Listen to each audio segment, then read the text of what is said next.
உங்க படங்கள்ல நிறைய கானா பாடல்களுக்கு முக்கியத்துவம் கொடுக்குறீங்க. அதுக்கு என்ன காரணம்? அதுக்கு இந்த ஹீரோக்கள்ல நீங்க ஹீரோவா ஆயிட்டீங்க, அந்த மாதிரி இந்த இன்ட்ரோடக்ஷன் சாங்ஸு அந்த மாதிரிலாம் நீங்க இம்பார்ட்டன்ஸ் கொடுக்காம மெயினாக கானா பாடலுக்கு முக்கியத்துவம் கொடுக்கறதுக்கு என்ன காரணம்?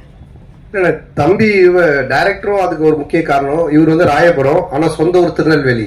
அதனால பைல்வான் ரங்கநாதன் நடிக்க வச்சிருக்கான் படத்துல, அவங்க ஊருக்காரங்க அப்படின்னு சொல்லி.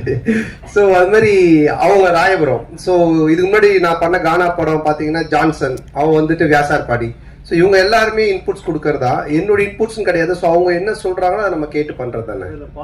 படத்துல கூட அந்த பாரிஸ் அதுதான் அதோட ஃபுல்லா கானா படம். ஆமா, அந்த டைரக்டர் வந்துட்டு வியாசார்பாடி, ஸோ இவர் ராயபுரம். இன்னும் நான் வந்துட்டு இது மின்ட் தாண்டவே இல்லை. சந்தானம் சார் ஒரு நிமிஷம். மணி சார், எப்போதுமே எல்லாருமே நிறைய வசூல் வரணும், திருப்பதியில போய் வந்து நம்ம வந்து சாமி கும்பிடணும் அப்படிம்பாங்க. இந்த படத்துல நீங்க திருப்பதி கோவிந்தா கிண்டல் பண்ணிருக்கீங்கன்னு சேலத்துல வந்து நிறைய வக்கீல்கள் வந்து புகார் கொடுத்துருக்காங்க. அந்த கோவிந்தா கோவிந்தா பாட்டு வந்து உண்மையிலே கடவுளை கிண்டல் பண்ணிருக்குதா? அவங்களுக்கு என்ன பதில்? அதான் இல்ல, அது வந்து கிண்டல் கிடையாது. அதாவது நிறைய பேர் நிறைய விஷயங்கள் சொல்லுவாங்க, ஓகேங்களா? இப்ப பாக்குறவங்க எல்லாரும் அவங்களோட சஜஷன் சொல்லுவாங்க, இது சரியில்லை, அது மாத்தணும், இது பண்ணணும்ட்டு. பட் அது எல்லாத்தையும் நம்ம எடுத்துக்க முடியாது, அப்படி வாழவும் முடியாது. கோர்ட் என்ன சொல்லுது, அப்புறம் சென்சார் சர்டிபிகேட், அவங்க சில ரூல்ஸ் அண்ட் ரெகுலேஷன்ஸ் வச்சிருக்காங்க. அவங்க சொல்றது மட்டும் தான் தமிழ் சினிமால பண்ண முடியும். ஒரு கோர்ட் சொல்றதா நம்ம செய்ய முடியும். போறவங்க வரவங்க சொல்றதெல்லாம் நம்ம கேட்டு எதுவும் செய்ய முடியாது. ஆமா, சென்சார்ல வந்து அவங்க பார்த்துட்டு என்ன கரெக்ஷனா சொல்லிருக்காங்க, அதையும் நாங்க பண்ணியிருக்கோம். ஸோ அதனால கரெக்டான ஒரு விஷயம்னா அது ஒன்று சட்டம், கோர்ட், இல்லைன்னா சினிமாக்கு சென்சார். இதை தவிர போறவங்க வரவங்க எல்லாம் சொல்றாங்க, நம்ம என்ன பண்ண முடியும்? அது அவங்களுடைய கருத்து. பாட்டு இல்லையா அந்த பாட்டை வந்து? ஆமா, அதுல நீங்க இப்ப பாத்தீங்க அந்த பாட்டுல வந்துட்டு அந்த பாட்டு வரும், நடுவுல என்னோட கேரக்டரை பத்தி வரும். ஆனா இதுக்கு அந்த பாட்டுக்கும் சம்மந்தம் இருக்காது. இப்ப நம்ம பெருமாளை பத்தியோ இல்ல கோவிந்தாவை பத்தியோ நம்ம கிண்டலா பண்ணி தான் சொல்லலாம். அது எனக்கு வந்து நான் வந்து திருப்பதிக்கு போய் ரிலீஸ், இப்போ இந்த ரிலீஸ் பண்ணி கூட நாங்கள் போகிறோம். நாங்கள் வந்து வருஷம் எல்லா படத்துக்குமே நானும் ஆனந்தம் கீழே இருந்து மேலே நடந்தே போவோம்.